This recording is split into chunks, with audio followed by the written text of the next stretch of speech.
So, just to know more about me, I love space, I love astronomy, although meteorology too. I mean, although meteorology is mostly with weather. I mean, I love nature, I love astronomy, I love space, I love anything regarding with outside universe, satellites, SpaceX, anything. And I happened to come across this guy's channel, a while back, and there was one video that he did that really traumatized me. And these we're gonna watch two today. These two videos are not it. I may want to rewatch that again at another point. But there's one video out there that when it came to like the end, it's like, wow, that's something really that would probably keep you up at night. But no, he's got some serious facts right about this channel, and just want to share it with you guys. We're gonna watch two today. That's one 10-minute one, and then there's this one right here that I've just came across. He's been uploading for a while. I just came across his channel, and he's getting a lot right. So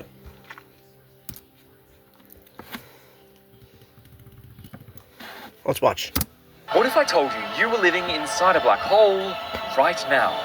Would you believe me? And not just you.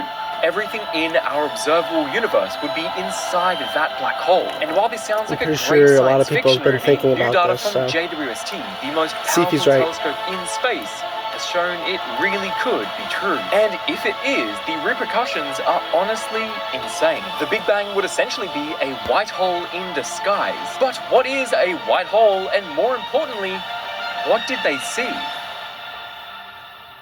These videos, The collapse of a star into a these black videos hole really and make the you ponder. Big Bang expansion are both solutions to Einstein's field equations. In these solutions, the curvature of space-time and density approach infinity.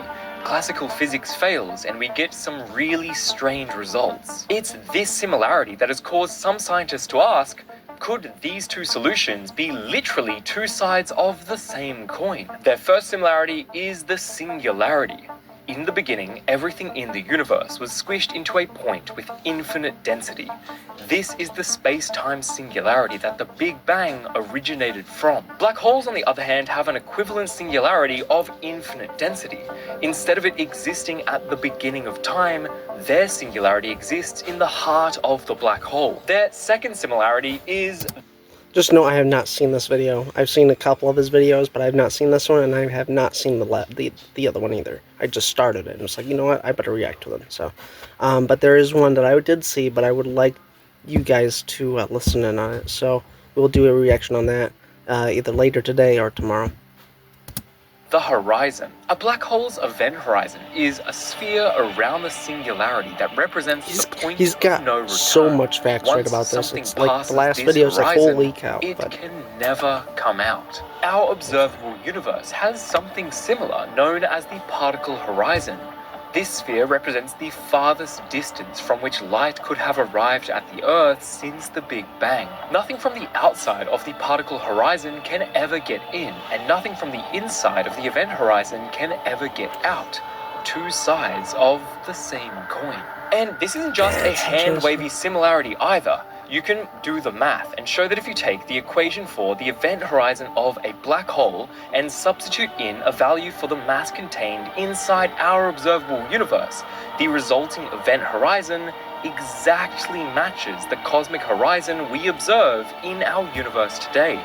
Bro, I just got chills. People started noticing these similarities over 50 years ago. Perhaps the Big Bang was essentially a white hole eruption inside another universe's black hole. White holes are essentially the opposite of black holes. Everything must exit the white hole and nothing can enter. This field is known as black hole cosmology, and it basically just says that everything we see in the universe, you, me, the galaxies, the sun, the earth, all of it is contained inside a massive black hole. That particle horizon that we can see is literally the event horizon of the parent black hole. To understand what JWST saw, you first need to understand the cosmological principle. This principle just states that once you zoom out far enough, the universe should look the same in every direction. It should be homogeneous, meaning if you took two random boxes of space from the universe, there should be about the same number of galaxies in each one. It should also be isotropic, meaning no matter where on the sky you look, you should see about the same thing. Galaxies, stars, nebulae, you get it. There should be no big gaps or inconsistencies. This principle underlies all of cosmology and every single experiment we've done in the past. This is so interesting, man. All of them except for maybe this discovery from JWST. Just before I show you what JWST found, I need to thank the sponsor of this video, Odoo. As you should know by now, Odoo is an all-in-one management software that gives creators and entrepreneurs tools. Alright. Okay, now here's where things get interesting. A new paper was just released that looked at 263 spiral galaxies located. And just a note, this video was dropped, this video dropped a year ago, but it's so interesting, so it's a year old. Billions of light years away. They wanted to see how many of them rotated in a clockwise direction like this, and how many rotated anti-clockwise. If the cosmological principle is true, we should expect to see half of them rotating in each direction. Interesting. But JWST found 2/3 of the galaxies rotated clockwise, and only 1/3 rotated anti-clockwise. And as the author of the paper writes, because the black holes spin, a universe hosted inside a black hole is also expected to spin. This suggests that a possible explanation for why 2/3 of the galaxies appear to be rotating in that clockwise direction is that we are inside a black hole that is also rotating in that same clockwise direction. But wait, dude, this is... black holes can rotate? Well, yeah, yes, yeah, and most of them actually do. There are really two kinds of black holes. Non-rotating ones called Schwarzschild black holes, and rotating ones named Kerr black holes after the New Zealand physicist Roy Kerr, who first solved Einstein's field equations for the rotating case. I mean, you gotta think of it, the center of our galaxy, Milky Way galaxy, that's a black hole, and it's rotating, so... These Kerr black holes carry angular momentum with them, dragging the very fabric of space-time around with it. This means that any matter that enters the black hole will inherit this preferred axis of rotation. Later down the line, if they form into galaxies, they too should exhibit this inherited rotation. This is one of the proposed solutions for the JWST results. But this solution is only possible with rotating black holes for one very specific reason. You remember that singularity we spoke about earlier, right? That single point of infinite density inside the heart of every black hole. Well, if the black hole is spinning, that single point is no longer a point. Instead, it forms a ring.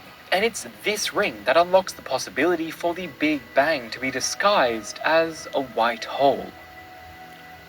White holes are essentially time-reversed black holes. Like I said, nothing can enter, but everything must exit. Since the singularity inside a rotating black hole becomes a ring, that leaves a tiny space that you could, in theory, fall through. Importantly, this white hole rebound would look like space itself expanding if viewed from the inside of the black hole. This is getting eerily similar to our description of the Big Bang. If this is true, and the Big Bang really is just a white hole in disguise, how could we tell? Like, what would the difference be between a universe that originated from a white hole and one that came from the Big Bang as we know it today? The answer is really just more inconsistencies, like these galaxy rotations that JWST has supposedly spotted. Inflation in our Big Bang model should really iron out these inconsistencies, making the cosmological principle hold true, while the white hole universe would leave some hints behind. This could look like rotations or even matter clumping together in a weird way. What's definitely true is we need more data to continue unraveling this mystery.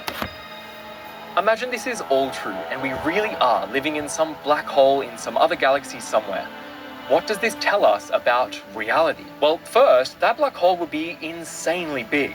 Orders of magnitudes bigger than anything we've ever seen. The black hole that contains our universe would be as massive as 40 sextillion suns. That's 4 followed by 22 zeros. Its event horizon would be 14 billion light years wide. For context, if Sagittarius A star, the black hole at the center of our galaxy, were just the size of a single virus, the black hole that contains our observable universe would be the size of the Earth. This would also suggest an infinite series of universes all linked by black holes, In each baby universe, you would find new black holes that contain baby universes of their own. This could lead to a scenario where universe families that create the most black holes are the ones that get to live for the longest. Literally, Parallel universes. Dude, they just unlocked an alternate universe. Let's dog the signal. families that create the most black holes are the ones. Because just think, I mean, each galaxy has its own black hole, and they're roaming black holes too. So it's like out of each galaxy, it just spawns multiple realities at once.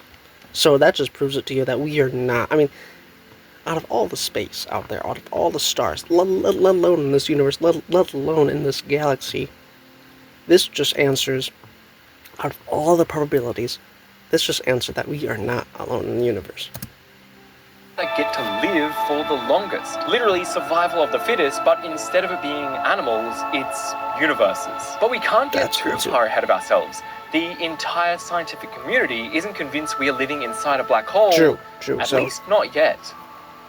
As with everything in science, a paper gets published and then it gets peer-reviewed. And then the community starts to discuss the results, trying to come up with the best possible explanations. People have tried to make these same galaxy rotation observations in the past, and every time a positive result for asymmetry was found, it was later attributed to subtle biases in how the observation was actually taken. For example, the motion of the Earth could throw off the result. And an even more obvious point of skepticism is that the study only looked at around 300 galaxies, when there's trillions of them in our universe. The actual region of the sky that JWST looked at to see all of these galaxies can be contained within the area of a pinhead held at arm's length. So we need to look at the rest of the sky as a whole to get a big picture view of galaxy rotation in the universe. It's definitely true that we need more data, but this result is... That right there just shows you just how massive the world is, the whole universe is. Just taken out of, like, a lot of people just, continue with their daily lives and not thinking about the whole universe. And like, dude, this is just mind-blown, Like I said, his channel, definitely check it out, but he has some major mind-blown videos on there, and I'd love to cover them all with you guys. It is just absolutely astonishing just how massive this universe is, let alone, this galaxy, but let alone this whole universe. Like everything. Man, he covers a lot here. It's interesting, and this idea of us living inside a black hole might sound just like science fiction, but it's a real possibility backed by solid physics, so it shouldn't be overlooked. And it ends. Yeah, so each video he does is pretty mind-boggling. This one here I just started, and it's like, you know what, since I was reacting to this one, I might as well react to the second one here. This one's about 17 minutes. But it says, could the Big Bang happen again? So, I don't know if I want to do 2-in-1. Yeah, we'll do a 2-in-1 video, that's fine. We're running at 13 minutes right now. Alright, let's get this, and then if you guys want more, we can do more. He made a 30... This came out 9 months ago, but he's still active. His latest video was about 6 days ago, so... Alright, let's watch this one discussed, and then let me know your thoughts. Let me know if you want more of this science-y type of reaction. I love doing this. Okay, I have something important to tell you. Right now, the universe is expanding, and that expansion is getting faster. For 25 years, physicists thought this acceleration would just never stop, that the universe would expand forever until every star burns out, every black hole evaporates, and all that is left is cold, empty nothing. The heat death of the universe. But just last year, this telescope in Arizona mapped 14 million galaxies and found something nobody expected. The force pulling the universe apart appears to be getting weaker. And if it keeps fading, gravity eventually wins. The universe stops expanding, reverses, and collapses back in on itself, crushing every galaxy, every star, every atom in your body into a space smaller than a proton, the Big Crunch. But something else genuinely kept me up. What's worse is, the Big Rip or the Big Crunch? Like, what you described, a Big Crunch pinpoint all the way down, or the Big Rip. It's a theory where everything just keeps going, going farther and farther to the point where your atoms start separating. I mean, that right there, like spaghettification like that, but like I think a longer process. Again, he covers everything on this channel. I'd love to discuss more about that. Let's continue what he's talking about here. To a space smaller than a proton, the Big Crunch. But something else genuinely kept me up at night when I was researching for this video. Some physicists think the story doesn't stop there. They think the crunch triggers a brand new Big Bang, a new universe born from the death of ours, the Big Bounce. So in this video, we're going on a journey to the end of time to see how the death of our universe could actually result in the birth of another. 13.8 billion years ago, everything in our universe was much closer together. And I mean everything. Not just the galaxies and stars, but the space that those galaxies exist within was squished together tightly. And then the universe expanded. If it started out at the size of a marble, it grew to the size of the observable universe in less than a trillionth of a trillionth of a trillionth of a second. The classic idea of a Big Bang singularity was popular for a long time, but recently scientists have started to favor an alternate theory: cosmic inflation. I have a full video all about this that you should watch after this one, but for now, all you need to know is the universe Yeah, like I said, I'm going to cover really a lot on... tightly. I For love some to reason cover we a lot still on don't this. quite understand, expanded into the massive universe we can see today. In the early 1900s, physicists figured out that the universe was expanding, so they immediately started thinking far into the future, billions and billions of years, to try and figure out how the universe might end. And there was one idea that stood above the rest, because the logic was simple. If there was enough stuff in the cosmos, then gravity will eventually win. As the universe expands, it will slow down as gravity starts to take over. One day, it stops and reverses. Think of it like throwing a ball straight up into the air. You throw it, it rises, and then it falls back down. But then again, if it does keep expanding and then stops and then reverses, we still have the same enough time. So, what was it? The universe, Big Bang happened like, what, 13 billion years ago, something like that? And say, I think 13 billion, give or take. And then say the universe did stop. We would still have another 13 billion before the big crunch, I guess. Or would it speed up in that process since they're going back? Gravity's pulling in. Would it go back, or would we lose twice? Would we lose twice as fast? Like, it's not 13 billion, it'd be half of 13. So, 13 divided by 2, would be that much time, but still in billions, or maybe millions. I don't know how that would work. Let's see. The Earth thanks to gravity. Well, the universe could do basically the same thing, expanding outwards and then collapsing back in on itself. This was the idea of the Big Crunch, and for decades it was the leading theory for how the universe will end. But like I said, some physicists took this idea even further. They asked, what if the universe doesn't just collapse? What if it bounces? The idea was incredible. The universe expands. Gravity eventually pulls it all back together in the Big Crunch. But instead of it being crushed it looks like it speeds up. nothingness, the extreme conditions at the bottom trigger a brand new Big Bang. A new universe is born from the ashes of the old one. And if that could happen once, why not again and again and again? Some physicists imagined the universe going through an infinite series of these cycles, expanding, crunching, bouncing, expanding over and over forever. That's Later in one this way video, to... I'm going to walk you through exactly what the Big Crunch would actually look like, step by step, and show That's you one what way that we happens could at live the forever, very but bottom that's when just the it with universe everything tries dying to and... bounce. But first, there's We a live problem, again, because if in we live again. 1998, both of these ideas were basically killed. As some of you have probably noticed, the office I'm in looks a little bit different now, and it's actually because I recently moved overseas from Australia to London, so I can continue to make even better this video. Two rival teams studying distant supernova explosions discovered something nobody expected. The universe's expansion isn't slowing down, it's speeding up. Something was pushing the cosmos apart faster and faster, and nobody knew what it was. They called it dark energy, and it makes up about 68% I heard about this too, dark matter.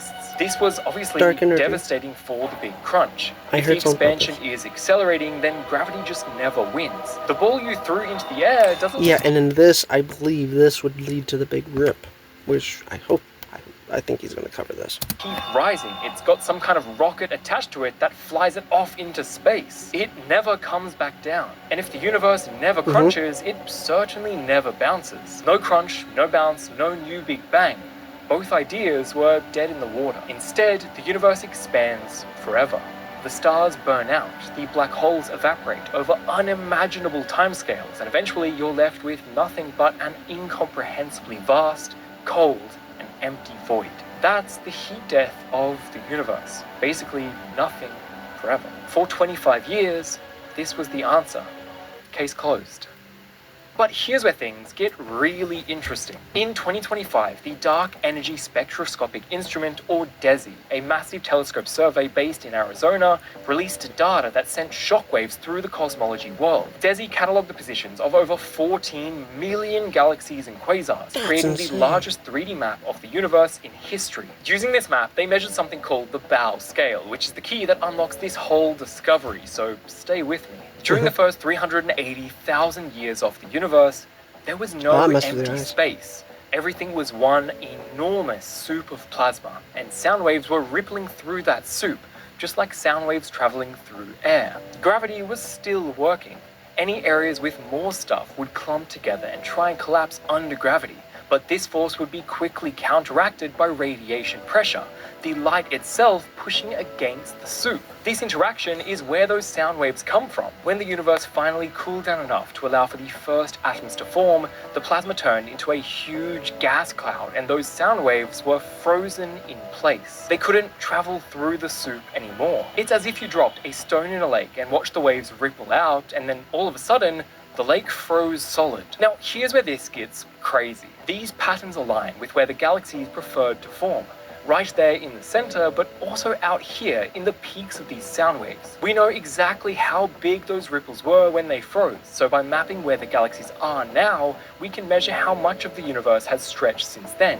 And because light takes time to travel, looking further away means looking further back in time. DESI mapped galaxies across 11 billion years of cosmic history, and when they measured how the universe was expanding at different points in time, the result was surprising. The data suggests that dark energy is not the unchanging constant that we thought it was. It appears to have been stronger in the past, and it's getting weaker now. But I have to be careful here. In science, there's something called a 5 sigma detection. It's how physicists measure confidence that an observation isn't just random chance. 5 sigma means there is only a 1 in 3.5 million chance that what you're seeing is a fluke. It's the gold standard. But that's like... Once a result crosses that line, it becomes a discovery. Now, depending on how the DESI data is analyzed, the result crosses that chance that what... Yeah, it's like a 1 in 3.5 million chance as a fluke. That's so low though. But again, it's a 1 out of 3.5 million. You're seeing is a fluke. It's the gold standard. Once a result crosses that line, it becomes a discovery. Now, depending on how the DESI data is analyzed, this current finding sits somewhere between a 2.8 and a 4.2 sigma. So it's getting very close. But if it's true, this changes everything about how the universe will end. The Big Crunch and the Big Bounce are back on the table. I'm going to make a full video deep diving into this DESI discovery and dark energy soon, so make sure you're subscribed for that. It's probably already out by now. This video came out really fun 6 or 9 months ago. So what would it actually look like if gravity won? Let's walk through it step by step from the first signs to the final moment. At first, we would notice absolutely nothing. Even if dark energy weakened to 0 tomorrow, it would take billions of years before the effects became visible. The universe would still be expanding, just slower each century. Eventually, billions of years from now, the expansion would grind to a halt. If you had a cosmic speedometer, the needle would hover at 0. The universe holds its breath, and then slowly, it starts to contract. Contraction looks like expansion, but played in reverse, just at an agonizingly slow speed. The distances between galaxy clusters start shrinking, so gradually that nobody inside the universe would notice for billions of years. But here's what makes the contraction different from expansion. Expansion spreads things out and cools them off. It gives the universe room to breathe.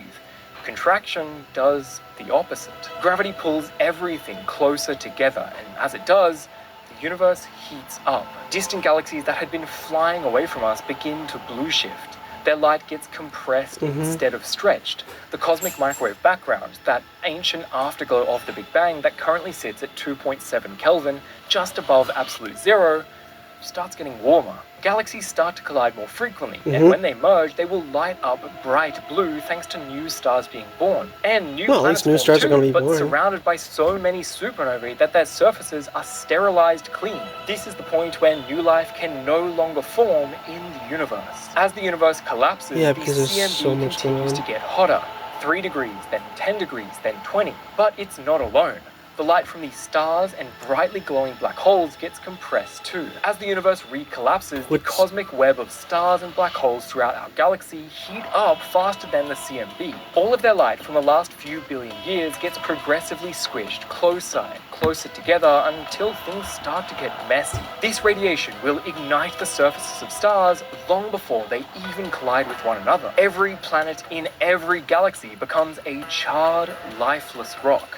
The only safe place now for humanity would be the empty space between galaxies. As the contraction accelerates, the heating accelerates with it. It's a runaway process. Gravity pulling things closer makes gravity stronger, which pulls things closer faster. The CMB heats up past the microwave spectrum into infrared, then into visible light, then ultraviolet. The entire sky becomes a wall of radiation. There's no night anymore. Every direction you look is light and heat, getting brighter and hotter every moment. By now, the temperature of space itself is climbing past the surface temperature of stars. Stars can no longer radiate their heat away because the space around them is hotter than they are. They swell, break apart, and dissolve into the surrounding plasma. Galaxies that took billions of years to form get crushed together in a cosmic pileup. Individual solar systems are ripped apart. Planets have long since been destroyed. Then the atoms themselves start to break. The temperatures climb past billions of degrees, smashing electrons off their nuclei. The nuclei themselves crack apart into individual protons and neutrons. Then those break down into quarks and gluons. The entire universe becomes a shrinking ball of quark-gluon plasma, the same primordial soup that existed in the first microseconds after the Big Bang.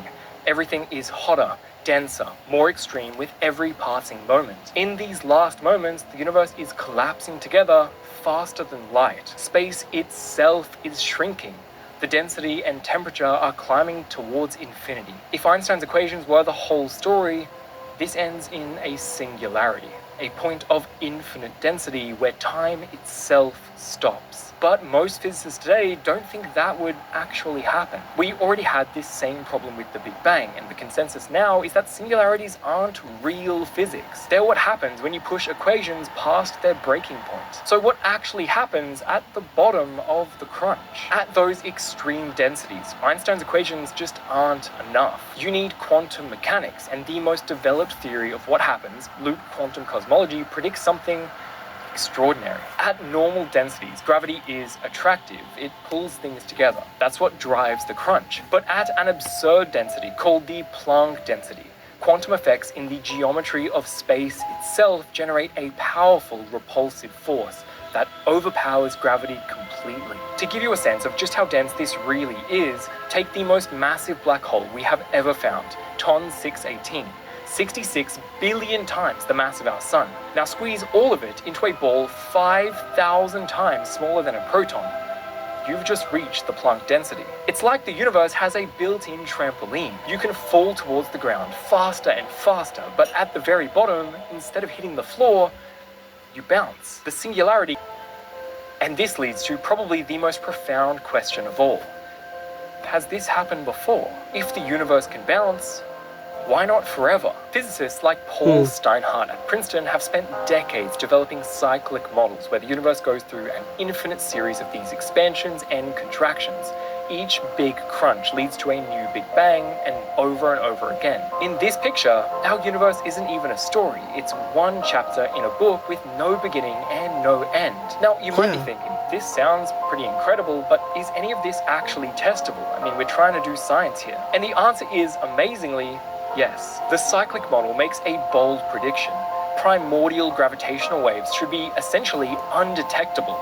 A future mission called Lightbird, being built by Japan's space agency, will look for this exact signal. If they find strong gravitational waves, the cyclic model is dead. But if they find nothing, that's evidence in its favor. And DESI is still collecting data right now. ESA's Euclid and the Vera Rubin Observatory are coming online to measure dark energy from completely different angles.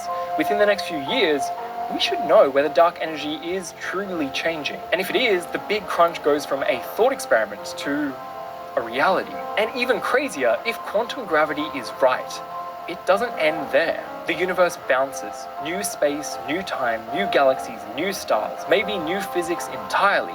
Every bounce is a brand new roll of the cosmic dice. We might not be living in a universe. We might be living in one heartbeat of something that has no beginning and no end. And the instruments that can prove it are collecting data right now.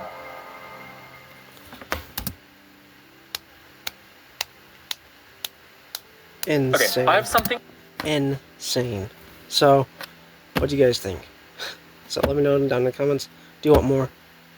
I want more. This is so interesting.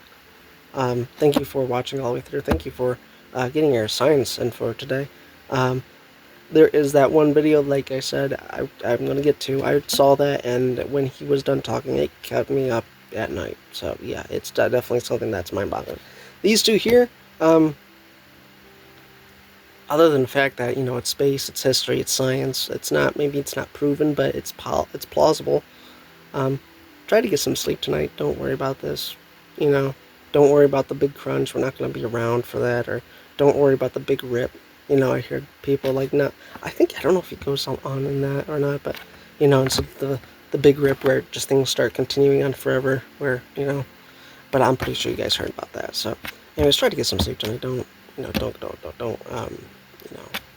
be up thinking about, like, the end of time and the end of everything. But there's one in particular that I'd like you guys to watch. And I'm probably going to save that for either tonight or tomorrow. So stay tuned. Without further ado, thank you so much for watching my reaction and getting in some science.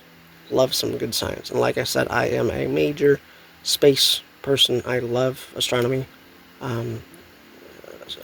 Astronomy is so entertaining. It's like, you know, it's just knowing that, you know, we're not the only ones in the universe. Or, like, you know, the universe is so vast. Anyways, yes. Thank you guys so much for watching, and I'll see you guys later.